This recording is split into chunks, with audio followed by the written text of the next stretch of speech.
الحمد لله وحده والصلاة والسلام على من لا نبي بعد أما بعد أعوذ بالله من الشيطان الرجيم بسم الله الرحمن الرحيم يا أيها الذين آمنوا لا تتخذوا اليهود والنصارى أولياء وقال رسول الله صلى الله عليه وسلم من تشبه بقوم فهو منهم أو كما قال عليه الصلاة والسلام উপস্থিত সকলকে ধন্যবাদ জানিয়ে শুরু করছি আমি আমার আলোচনা।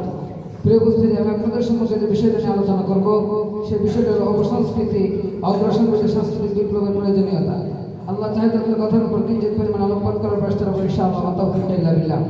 প্রিয় উপস্থিতি, প্রথমে আসুন অপসংস্কৃতি। অপসংস্কৃতি হলো বিভিন্ন ধরনের অবৈধ গান বাজনা, নাটক, সিনেমা, স্থানীয় গোষ্ঠীর নামে আনন্দ উৎসব, সুখ ইত্যাদি।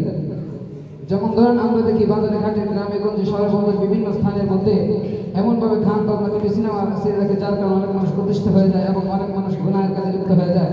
শুধু এখানে শেষ নয়, আমরা একটা জিনিস সমাজের মধ্যে অহরহ দেখতে পাই যে আজকের সমাজের নারীরা বেপরদায় রাস্তার মধ্যে ঘোরাফেরা করছে, যুবক যুবতীরা একজন আরেকজনের সাথে অবৈধভাবে সম্পর্ক করছে।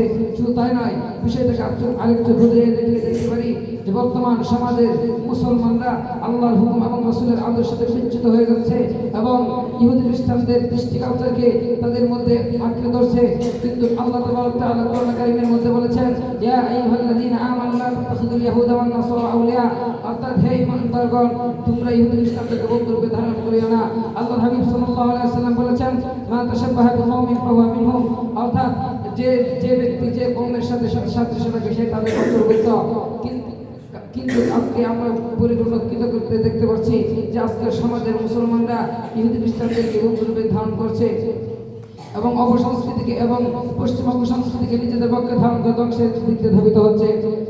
কাজেই এই সমাজ থেকে জাতির একান্ত লগ্নে সমাজ থেকে সর্বপ্রকার পাপাচারকে রোধ করবার জন্য, সমাজ থেকে সর্বপ্রকার অত্যাচার, জুলুম, নির্যাতনকে সরিয়ে দেওয়ার জন্য, সমাজের মধ্যে অপসংস্কৃতিকে রোধ করে সমাজের মধ্যে সংস্কৃতিকে প্রতিষ্ঠা করবার জন্য সাংস্কৃতিক বিপ্লবের একান্ত প্রয়োজনীয়তা।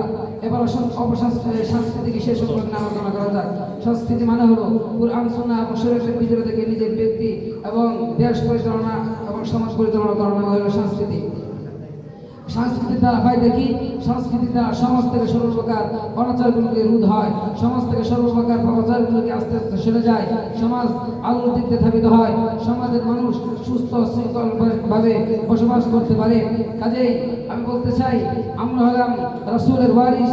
কাজে যখনই আমরা দেখব ইহুদি খ্রিস্টানরা মুসলমানদের ঈমান নষ্ট করবার জন্য বিভিন্ন ধরনের কলাকৌশল অবলম্বন করছে, তখন আমি মুসলমান, আমি রাসূলের ওয়ারিস হিসেবে আমাকে জাতির ধ্বংসের হাত থেকে বাঁচানোর জন্য আমাকে